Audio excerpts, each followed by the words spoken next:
Yeah, welcome back. Here we are in Chicago, where we are waiting Tuesday night. This is, of course, Barack Obama's hometown. He will be here to hear the results of the presidential election. But now it's time for our second week of our trip on the France 24 Election Express. That second week largely spent in Ohio, the battleground state number one. Take a look at some of the best moments and the best people we encountered along the road. On our journey through coal country, the signs are everywhere. The trip to Neon, full of reminiscence for the people here when their town was on the map. We had 5, maybe 6 different places that we could actually go in, sit down and eat. None now.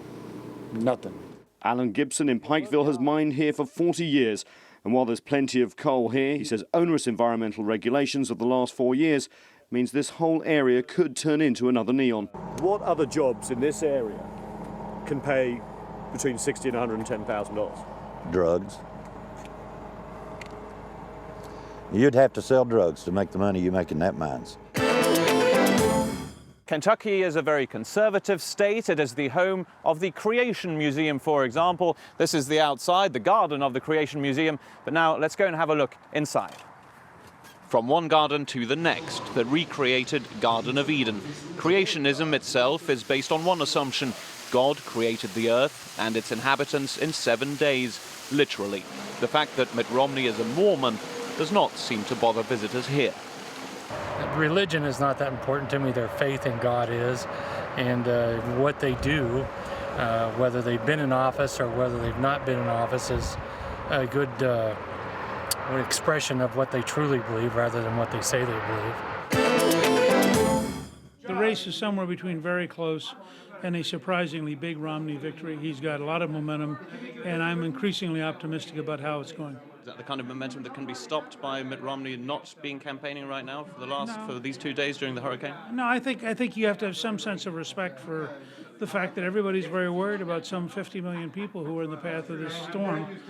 So I don't think that's a key factor. I think, as you can tell out here, it's not affecting everybody outside the storm zone. And so the rest of us are going to keep working and see what we can put together. The Republican candidates' campaign events are officially suspended. In comes a change of scenery, a quick speech atop a table, and comforting words for those affected by the hurricane. You go between. We're going to box these things up in just a minute and put them on some trucks, and then we're going to send them into, I think it's New Jersey, is a site that we've identified. This was meant to be one of Mitt Romney's victory rallies. Now supporters have been asked to bring food and water to donate to those affected in the east. A long queue takes shape. Bring a can of soup, for example, and at the other end, a greeting awaits from the candidate himself. According to figures, only 60% of young people are interested in this year's election. That number was 75% 4 years ago. On campus, views differ. Unemployment rates are down, but I still think there's a lot more work to do. So who are you voting for? I'm voting for Obama. We have the freedom, so why not vote? I think it's ignorant if people don't. So. Do you mind me asking who you voted for? Romney Ryan. I was supposed to vote. I was going to do a mail-in ballot, but I didn't really get around to it. To fight that voter apathy, we see students being bussed in from Ohio State by the Obama campaign. They're taking advantage of the early voting here to make sure that as many young people get to the polls.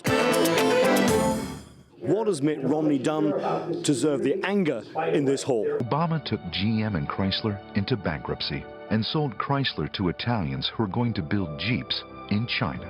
Mitt Romney will fight for every American job. I'm Mitt Romney, and I approve this message. The Romney ad is a rallying cry to the auto workers here who are grateful that the Obama administration bailed out the industry to the tune of $80 billion back in 2009. These workers will all remind you that 1 in 8 jobs in Ohio is connected to the auto industry. Arriving at the Chrysler building, Bruce Bamhauer, president of the local union, and James Faison, a member who's been laid off 5 times. He's now back at full-time work. He got called back, and not only did he get called back, but we're hiring 1,150 brand new kids behind him. And here's the Republican welcome for the former president in Pearisburg, a billboard making the rounds funded by the Ohio Republican Party. I've had some people act like they were going to throw something at the truck, but no, nothing that bad. You're not afraid? Well, we have good insurance on the truck, so no, I'm not.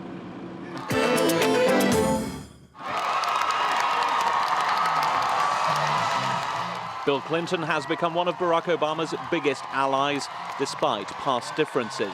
He defends Obama's record and puts forward his own to show that a Democrat knows how to handle the economy.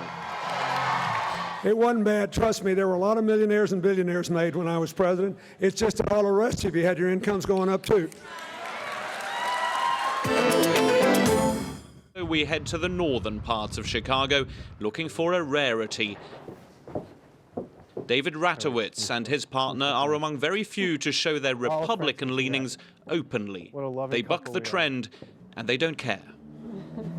It's kind of fun. It's a good way to stick it in their eye. We're right here under their thumb, but we're standing up for what we believe in. And that is the end of our very last France 24 Election Express. Now we fan out to election headquarters. I'll be moving to Boston to be with Mitt Romney on election night. And I'll be staying right here in Chicago, the hometown of President Obama. He will be here on election night. Will it be a repeat of 4 years ago? Thanks for watching.